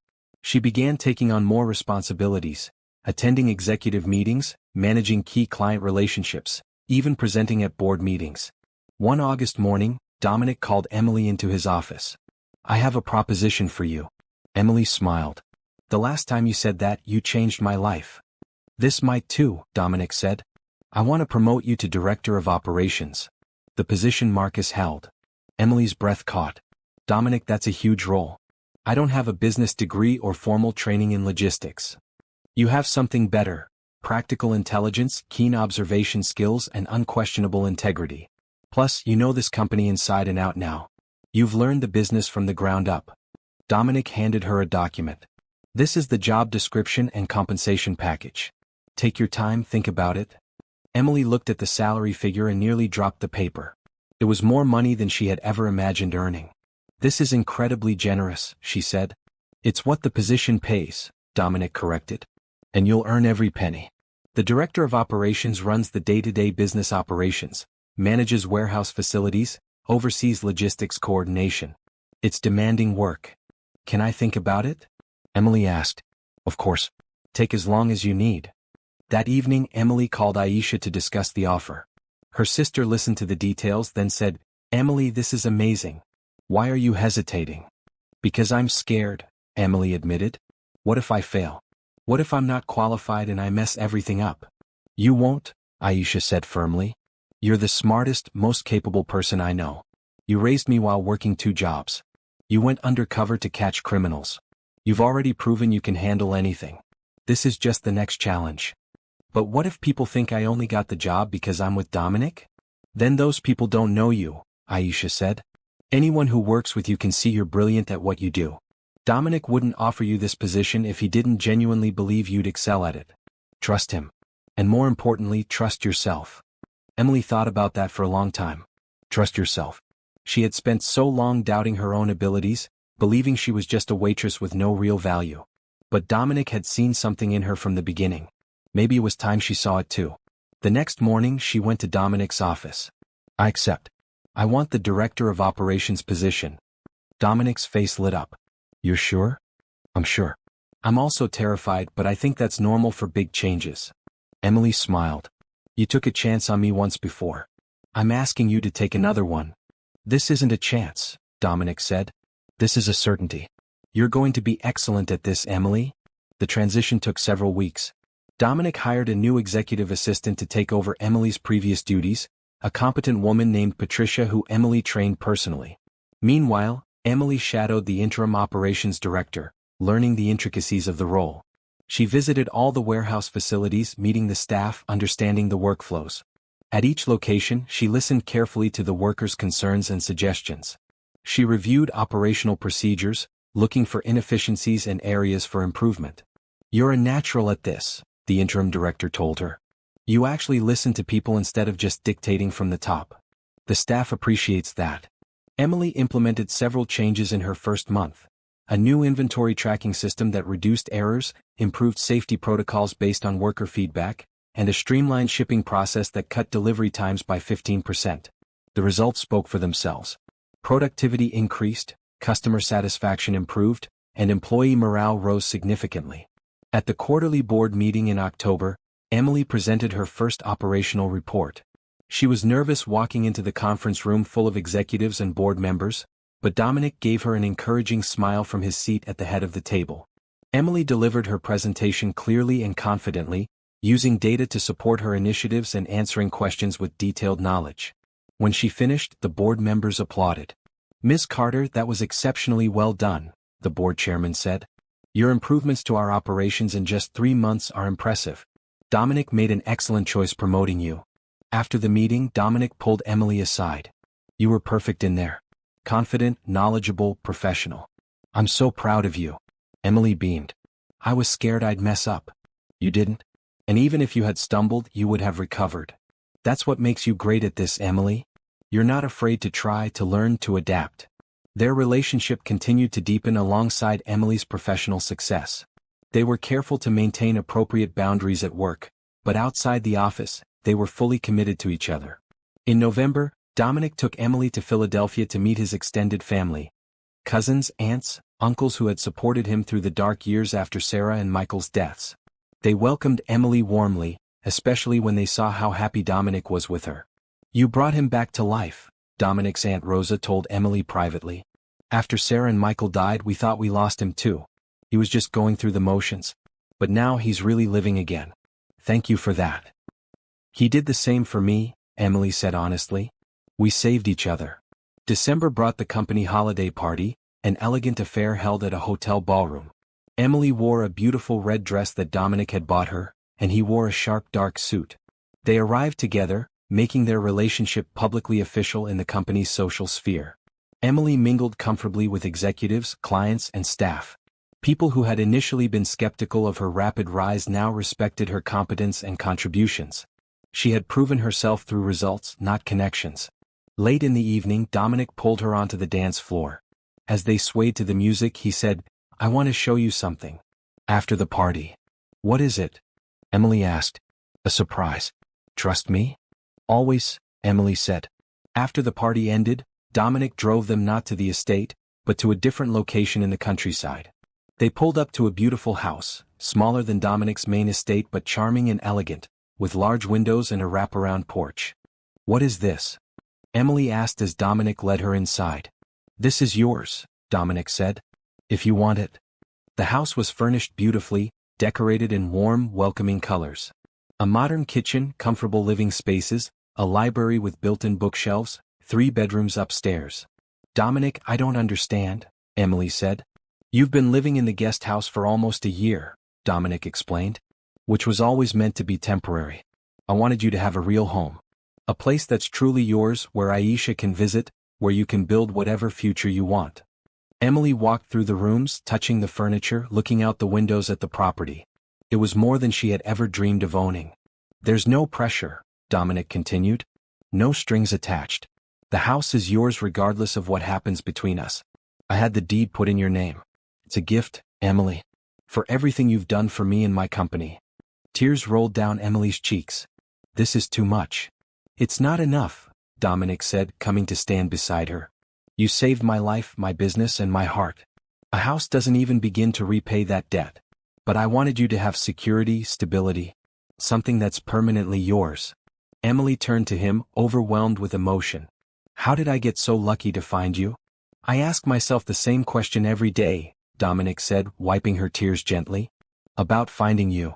They stood in the empty living room, holding each other, both grateful for the unlikely journey that had brought them together. "I love you," Emily whispered. "More than I knew it was possible to love someone." "I love you too," Dominic said. "And I want to build a future with you, Emily. If you'll have me." "Yes," Emily said without hesitation. "Whatever that future looks like, I want it with you." They spent hours exploring the house, talking about possibilities. Emily could move in immediately or wait until she was ready. She could invite Aisha to live with her, or keep it as a private retreat. The choice was entirely hers. As they drove back to the estate in the early morning hours, Emily felt a profound sense of peace. She had come so far from the exhausted waitress working 2 jobs. She had become someone she was proud of, capable, confident, successful. But more importantly, she had found love with someone who truly saw her, valued her, and wanted to build a life together. That was the real gift. Not the house or the job or the money. The gift was Dominic's heart, freely given, and the knowledge that she had a partner to face whatever came next. Everything she had been through, every hardship and struggle, had led her to this moment. And she wouldn't change a single step of the journey, because it had brought her exactly where she belonged. January brought a cold snap to New Jersey, coating the estate in fresh snow. Emily had moved into her new house over the holidays, and Aisha had come to stay for 2 weeks, marveling at her sister's transformation. "I still can't believe this is your life now," Aisha said, curled up on the couch in Emily's living room. "A year ago you were serving coffee and stocking shelves." "I know," Emily agreed. "Sometimes it doesn't feel real." "It's real," Aisha said. "You earned it, Emily. You worked hard, you were brave, and you grabbed the opportunity when it came. I'm so proud of you." They spent the holidays together, with Dominic joining them for dinners and celebrations. Aisha thoroughly approved of Dominic, telling Emily privately that he was perfect for you, and clearly head over heels in love. In mid-January, the federal prosecutor's office called. Trevor, serving his 15-year sentence, wanted to provide additional information about the criminal operation. He claimed there were other people involved, people who had escaped prosecution. Dominic and Emily met with the prosecutor, Assistant U.S. Attorney Janet Williams, to discuss the new development. "Trevor's claiming there was a buyer network," Janet explained. "People who purchased the stolen merchandise, knowing it was illegal. He's willing to identify them in exchange for a reduced sentence." "How much of a reduction?" Dominic asked. 5 years. He'd serve 10 instead of 15. Dominic's jaw tightened. "And you're considering this?" "If the information leads to arrests, yes," Janet said. "Taking down a fencing network would be significant. These operations hurt multiple businesses, not just yours." "What do you think, Emily?" Dominic asked. Emily considered carefully. "If Trevor's information helps catch more criminals, that's justice too. Even if it means he gets a shorter sentence." They agreed to let the prosecutor proceed. Over the next month, Trevor provided names, dates, and documentation of the buyers who had purchased stolen goods. The FBI investigated, corroborating his information. By February, they had enough evidence to arrest 6 individuals involved in receiving and reselling stolen property. All of them pleaded guilty rather than face trial. "Your willingness to let Trevor cooperate led to this," Janet told Dominic and Emily. 6 more criminals off the street, and a major fencing operation shut down. "That's a win." "It feels like justice," Emily agreed. But there was still unfinished business. Marcus was serving his 20-year sentence at a federal prison in Pennsylvania. He had written several letters to Dominic, all of which Dominic had refused to read. One evening in late February, Emily found Dominic in his study, staring at the latest letter. "Are you going to open it?" she asked gently. "I don't know," Dominic admitted. "Part of me wants to know what he has to say. Part of me thinks it doesn't matter anymore." "Maybe it would help you find closure," Emily suggested. "You don't have to forgive him. But understanding might bring peace." Dominic opened the envelope slowly. The letter was handwritten, several pages long. Emily watched his expression shift as he read, anger, pain, and finally something like sadness. When he finished, he handed it to Emily. "Read it." The letter was a full confession and apology. Marcus acknowledged his crimes, his betrayal, his selfishness. He explained how his resentment had grown over years, fueled by his brother's problems and his own sense of inadequacy. He took full responsibility for his choices and expressed genuine remorse. "I don't expect forgiveness," Marcus wrote. "I don't deserve it. But I want you to know that my betrayal was my failure, not yours. You were a good friend and employer. I was the one who failed our friendship by letting jealousy and greed corrupt me. I'm sorry, Dominic. For everything." Emily looked up at Dominic. "What do you think?" "I think he means it," Dominic said quietly. "I think he finally understands what he did. But that doesn't erase the harm or rebuild the trust." "No, it doesn't," Emily agreed. "But it might help you let go of the anger." "Maybe," Dominic said. He took the letter back, folding it carefully. "I'm not ready to forgive him. But I can accept his apology and move on. Stop letting his betrayal define this chapter of my life." "That sounds healthy," Emily said. Dominic pulled her into his arms. "You help me be healthier. More balanced. You remind me there's more to life than work and grudges." They spent the evening by the fireplace talking about the future. The company was thriving under Emily's operational improvements. Dominic was considering expanding into new markets. Emily was developing training programs to promote more workers from within the company. "I want to create the kind of opportunities you created for me," Emily explained. "Find people with potential and give them the chance to prove themselves." "That's a perfect vision," Dominic said. "And very you. Turning your own experience into opportunity for others." In March, Dominic asked Emily to accompany him to a business conference in San Francisco. They spent 4 days attending presentations, networking with industry leaders, and exploring the city together. On their last evening, Dominic took Emily to dinner at an elegant restaurant overlooking the bay. The sun was setting, painting the sky in brilliant oranges and pinks. "I have something I want to ask you," Dominic said as they finished dessert. Emily's heart started racing. Something in his tone suggested this was important. Dominic reached into his pocket and pulled out a small velvet box. Emily's breath caught. "Emily Carter," Dominic said, his voice thick with emotion. "A year and a half ago you saved my life with a simple warning. Since then you've transformed my world. You've brought joy, purpose, and love back into my life. You've proven yourself brilliant, capable, and absolutely irreplaceable." He opened the box, revealing a stunning diamond ring. "I don't want to imagine my future without you in it. Will you marry me?" Tears streamed down Emily's face. "Yes. Yes, absolutely yes." Dominic slipped the ring onto her finger, then pulled her into a kiss that made the other diners applaud. When they separated, both were crying and laughing.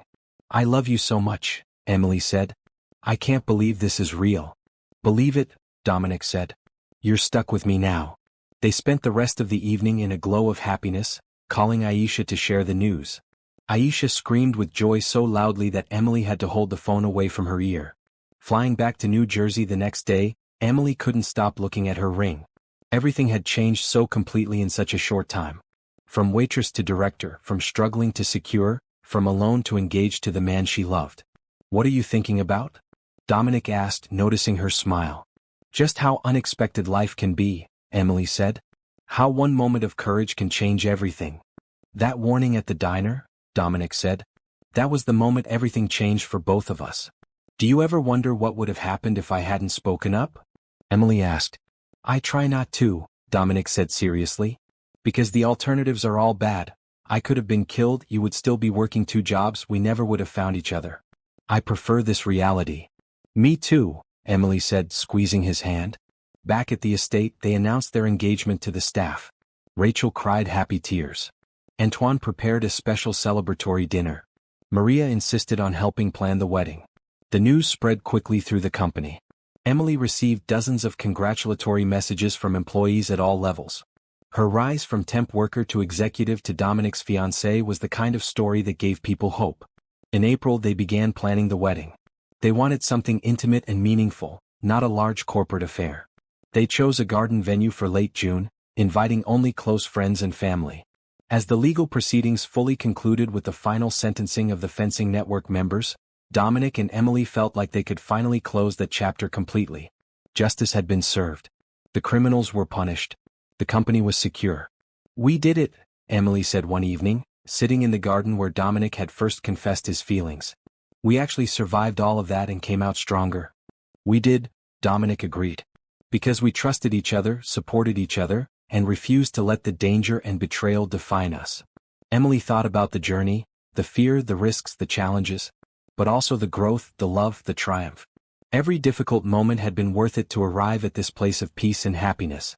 "I used to think happy endings were for other people," Emily said. "People with education and money and connections. Not for someone like me." "You were wrong," Dominic said gently. "Happy endings are for people who are brave enough to take risks, smart enough to recognize opportunities, and strong enough to overcome obstacles.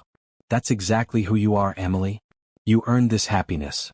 As they sat together under the stars, planning their future and reflecting on their past, Emily felt a profound sense of gratitude. Not just for the material changes in her life, but for the internal transformation. She had discovered her own strength, value, and capability. The scared waitress who had whispered a warning in a dark diner was gone. In her place was a confident woman who knew her worth, trusted her instincts, and believed in her ability to handle whatever life brought. And that woman was ready for the beautiful future stretching out before her, hand in hand with the man who had seen her potential from the very beginning. Justice had been served. Love had prevailed. And the real story, the story of their life together, was just beginning. June arrived with perfect weather. Warm but not hot, with gentle breezes and clear blue skies. The garden venue Emily and Dominic had chosen was in full bloom, roses and hydrangeas creating a natural cathedral of flowers. The guest list was small and intimate, 50 people who truly mattered to them. Aisha was Emily's maid of honor, radiant in a pale blue dress. Dominic's cousin served as his best man, since his closest friend had been the man who betrayed him. Emily wore a simple but elegant white dress, nothing too elaborate or showy. The compass necklace Dominic had given her rested against her collarbone. Her hair was pulled back in a loose style with small flowers woven through. As she walked down the aisle on Aisha's arm, no father to give her away, but her sister's support meant everything, Emily's eyes found Dominic waiting at the altar. He wore a dark blue suit, looking handsome and nervous and completely in love. The ceremony was brief and personal. They had written their own vows, speaking honestly about what they meant to each other. "Emily," Dominic said, his voice steady but emotional. "You came into my life when I had lost faith in people and connection. You showed me that trust is still possible, that love can exist even after loss. You saved my life, my business, and my heart. I promise to honor your courage, support your dreams, and love you unconditionally for all the days we have together." Emily's turn. She took a steadying breath. "Dominic, you saw value in me when I couldn't see it in myself. You gave me opportunity when the world had given me nothing but obstacles. You believed in my potential and helped me become the person I was always meant to be. I promise to be your partner, your equal, and your greatest supporter. I promise to face every challenge with you and celebrate every victory by your side. I love you completely." There wasn't a dry eye in the audience as they exchanged rings and sealed their promises with a kiss. The reception was held in a nearby pavilion, with Antoine catering an incredible meal. There were speeches. Aisha talking about how Dominic had transformed her sister's life and how grateful she was for his love. Dominic's Aunt Rosa sharing how Emily had brought him back to life after years of grief. During their first dance, Dominic held Emily close and whispered, "Happy?" "Incredibly," Emily said. "This is the happiest day of my life." "Mine too," Dominic said. "And there will be many more. We have a whole future to fill with happiness." They danced until late, surrounded by people who loved them and wished them well. As the evening wound down, Emily found herself talking with Janet Williams, the prosecutor who had handled the case against Marcus and Trevor. "I wanted to thank you," Janet said. "Your work on that case was exemplary. The evidence you gathered, your testimony, the undercover work. You were instrumental in getting justice." "I was just doing what needed to be done," Emily said. "That's what makes you remarkable," Janet replied. "You didn't have to get involved. You could have just warned Dominic that night and walked away. But you chose to follow through to see justice done. That takes real character." After the reception, Dominic and Emily left for their honeymoon. 2 weeks in Italy, visiting Rome, Florence, and the Amalfi Coast. They toured museums, ate incredible food, and simply enjoyed being together without the pressure of work or legal proceedings. Standing on a cliff overlooking the Mediterranean, Emily marveled at how far she had come. 2 years ago, she had been struggling to pay rent. Now she was honeymooning in Italy as a company executive married to the man she loved. "What are you thinking?" Dominic asked, wrapping his arms around her from behind. "Just appreciating the journey," Emily said. "All the unexpected turns that led here." "Any regrets?" Dominic asked. "Not a single one," Emily said honestly. "Every difficult moment taught me something. Every risk led to something better. I wouldn't change any of it." When they returned from their honeymoon, Emily dove back into her work with renewed energy. She had developed a mentorship program to identify promising employees and provide them with training and advancement opportunities. The first participant was a young woman named Kendra, a warehouse worker who showed exceptional organizational skills and leadership potential. Emily worked closely with her, teaching her the business and helping her develop professionally. "You're giving me the same chance Mr. Romano gave you," Kendra said during one of their meetings. "That's exactly the point," Emily said. "Opportunity should be available to anyone willing to work hard and learn. Not just people with degrees or connections." By fall, 3 employees had been promoted through Emily's program, moving from entry-level positions to management roles. The program became a model other companies requested information about. Emily also continued improving operational efficiency. She implemented new safety protocols that reduced workplace injuries by 40%. She streamlined the supply chain, cutting costs while improving delivery times. Under her leadership, Romano Logistics became an industry leader in both profitability and employee satisfaction. Dominic watched her success with pride and admiration. "You've revolutionized this company," he told her during a board meeting. "Not just operationally but culturally. People want to work here now. We have the best retention rate in the industry. That's because we treat people with respect and give them opportunities," Emily said. "It's not complicated. It's just caring about the humans behind the work." In November, Emily discovered she was pregnant. She and Dominic had discussed starting a family, but they hadn't been actively trying. The news was unexpected but wonderful. "We're having a baby," Emily said, showing Dominic the positive test. His face went through a series of emotions: surprise, joy, fear, and finally pure happiness. "We're having a baby," he repeated, pulling her into a tight embrace. "Are you okay?" Emily asked, sensing his momentary fear. "I know this brings up memories of Michael." "It does," Dominic admitted. "But good memories. And this baby will have their own story, their own life. I can honor Michael's memory while celebrating this new beginning." They told Aisha first, who screamed with excitement and immediately started planning to be the best aunt in history. Then they shared the news with the staff and the company, receiving congratulations from everyone. Emily worked through her pregnancy, taking on a slightly reduced schedule but remaining actively involved in operations. She trained her assistant director to handle more responsibilities, preparing for her maternity leave. In June, exactly 1 year after their wedding, Emily gave birth to a healthy baby girl. They named her Hope Sarah Romano, hope for the future Emily and Dominic had built together, Sarah to honor Dominic's first wife. Holding Hope in the hospital, surrounded by Dominic and Aisha, Emily felt overwhelming gratitude. This tiny life represented everything she and Dominic had created. Love born from trust, family built on respect, and hope that persisted through all challenges. "She's perfect," Dominic said, tears rolling down his face. "Just perfect." "Just like her mother?" Emily teased. "Exactly like her mother," Dominic agreed seriously. They brought Hope home to the estate, settling into the rhythm of new parenthood. It was exhausting and wonderful, challenging and magical. Emily took 3 months of maternity leave, spending that time bonding with her daughter and adjusting to their new family dynamic. Dominic proved to be an attentive and loving father, despite his initial fears. He told Hope stories about both Sarah and Emily, making sure she would grow up knowing about the important women in her father's life. When Emily returned to work part-time, she brought Hope to the office occasionally. Employees loved seeing the baby, and Emily became a symbol of work-life balance within the company. "You're showing people it's possible," her assistant director told her. "To have a career and a family, to be successful and present. That matters." By Hope's first birthday, Emily had been promoted again, this time to Chief Operating Officer, the second highest position in the company. She managed the entire operations division, overseeing thousands of employees and millions of dollars in logistics.